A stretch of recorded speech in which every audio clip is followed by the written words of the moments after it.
আসসালামু আলাইকুম রহমতুল্লাহি ওয়া বারাকাতুহু। আসলে আমাদের দেশে ইদারিং যে কোনো ঘটনা অনেক ইজিলিভাবে হয়ে যায়, যেটা আসলে আমরা আগে কোনোদিন কল্পনা করিনি। কেন জানি এমন হচ্ছে, আসলে মহান রব্বুল আলামিনে জানেন। আশা করি এটা ভবিষ্যতে আর না হোক। এটাই সম্প্রতি রাজবাড়িতে এক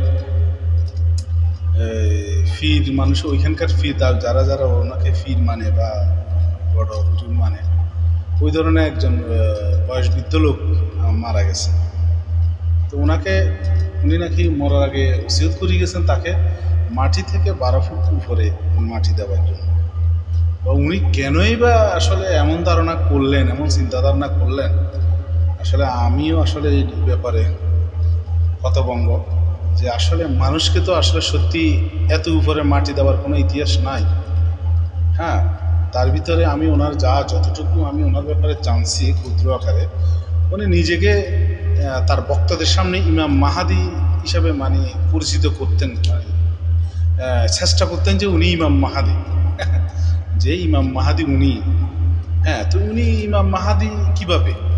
আসলে এটা তো এসবগুলোতেই তো ওনার যেই পার্সোনালিটি এবং কি যে নিজের একটা যে অ্যাবিলিটি, ওগুলো নষ্ট হয়ে গেছে। উনি মানুষের কাছে বন্ড হয়ে গেছেন, এটা এই ব্যাপারে। আর লাস্ট যেই বন্ডামিটা তিনি দেখিয়েছেন, সেটা হচ্ছে যেন কি তিনি মৃত্যুর পরে ওসিয়ত করে গেছেন মাটি থেকে 12 ফুট। কেন রে ভাই, ওখানে কি বন্যা হবে? আর বন্যা হলে তুমি মরে গেছো, খালাস, শেষ তোমার, খালাস তোমার খতম, তুমি তো এমন কিছু না। হ্যাঁ, তুমি 8-10 জন মানুষের মতো একজন রক্তে মাংসের মানুষ। হ্যাঁ, আর ইমানদার হলে আল্লাহ তাআলার গোলামের মাধ্যমে যদি তুমি আল্লাহ তাআলার থেকে তো যে তুমি এই যে কি বলে আশ্চর্য কিছু যদি আয়ত্ত করতে পারো, এটা মহান রব্বুল আলামিন তোমাকে যদি দান করে, এটা মানুষের সেবা করবে, বাস মানুষের দেখবে। এখন আসলে ব্যাপারটা আসলে অনেক দুঃখজনক। ওনার যে ইতিহাস জানলাম, ইতিহাস ভালো না, এটা আসলে গ্রহণযোগ্য এবং সাপোর্টযোগ্য না। বিশেষ করে আমরা যারা মুসলিম আছি, রাসূল সাল্লাল্লাহু আলাইহি সাল্লামের উম্মত, হ্যাঁ, আল্লাহর নেককার সঠিক বান্দা যারা আছে, তারা এগুলো আসলে আমরা মানি না। আর আমি ব্যক্তিগতভাবে এইসব মাজার টাজার এসব বন্ডামি এগুলো আমি এমনিই পছন্দ করি না। হ্যাঁ, এটা আমার ব্যক্তিগত ব্যাপার। পৃথিবীতে এখন বর্তমানে আকিদার শেষ নাই। ভণ্ড আকিদা, জাল আকিদা হয়ে সব পৃথিবীর মুসলিম আজ কে সঠিক মুসলিম, কে সঠিক ইমানদার, সেটা অনেক কঠিন হয়ে গেছে। তো এটা আমাদের জন্য বড় দুঃখজনক, মুসলিমদের জন্য, যেটা বাস্তব। এটা ওদের দর্প যে কি পাগলা বলে, ওনার নামও আবার পাগলা। হ্যাঁ, তো আসলে ওনার কর্মকাণ্ডেই পাগলামি আছে, তাই হয়তো বা পাগলায় বাস উনি নিজে রাখছেন উনি একজন পাগলা। তারপরেও উনি আসলে যাই হোক না কেন, এটার বিচার স্বয়ং রাসূল আল্লাহ তাআলা ওনাকে দিবেন। উনি যদি শিরকি কোনো কিছু করে থাকেন, অবশ্যই আল্লাহ তাআলা তাকে দিচ্ছেন। আর হয়তোবা এটা একটা তার সাজা দুনিয়াতে, ফেরাউনের মতোই, যে ফেরাউনকে একদম ফসায় নেই।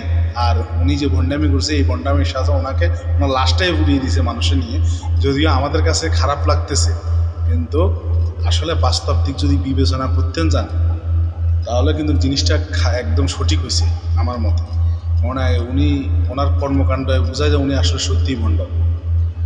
হ্যাঁ, তো হয়তোবা আমরা বর্তমান যে মানবাধিকার একটা, যারা খ্রিস্টান যা এবং কি বিভিন্ন ইহুদি নাসারা তৈরি করছে, মানবাধিকার দিক থেকে যদি করে যায়, বিবেচনা করতে যায়, হয়তো এটা অন্যায়।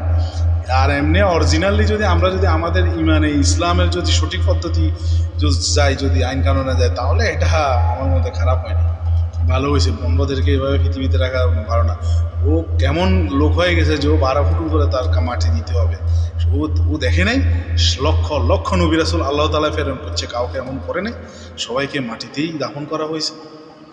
হ্যাঁ, তো এগুলো আসলে এখন আমাকে হয়তো অনেকজনে অনেক কিছু বলবেন, আসলে যেটা সত্যি এটা বলতে হয়। আমি আমার মতামত আমি ফেস করতেছি। তো আসলে এটা থেকে আমাদের শিক্ষার অনেক কিছু আছে। হ্যাঁ, আমরা যারা বর্তমানে যে যারা এইসব ভণ্ডামি আসলে এখন অ্যাভেলেবেল হয়ে গেছে। এই যে আরও কিছু আমরা সোশ্যাল মিডিয়াতে বর্তমানে দেখি যে কে পীর পূজারি শয়তান শয়তান শয়তান। পীর পূজারি হয়েছে কি অবস্থা এক এক এগুনের বুয়া বলে ওলামাই বলে টিপে গেলে তড়া দিয়ে নট্টকিরা টিপ তো দেই নট্টকিরা টিপ দে আর এগুন ফ্যাড এক আর ওজলা ফ্যাড এত বড় বড় ওরা পীর পূজারি ওরা এই পূজারি সেই পূজারি হাওলা বলে কুয়াতে ইল্লা বিল্লাহ আস্তাগফিরুল্লাহ আল্লাহ তুমি আমাদেরকে এটা থেকে রক্ষা করো। তারপরেও আমরা যারা আসি আশা করি যে অন্যায় কোনো অন্যায় কিছু করতে গেলে অবশ্যই ভেবে চিন্তে দেখা উচিত এবং কি আইন নিজের হাতে না তুলে নেওয়া ভালো। হ্যাঁ, এখন রাষ্ট্রীয় যে অনেক আইন কানুন আছে অনেক কিছু আছে ওই দিক দিয়ে যেয়ে এটা সমাধান করা ভালো। এটাই, সবাই ভালো থাকবেন। আমার মতামত যদি ভালো লাগে আপনার মন্তব্য জানাবেন কমেন্টের মাধ্যমে, আর না ভালো লাগলে তাও জানাবেন, ভালো লাগলে শেয়ার করে দিবেন, না ভালো লাগলে তাও শেয়ার করে দিবেন। সবাইকে ধন্যবাদ। আসসালামু আলাইকুম ওয়া রাহমাতুল্লাহ।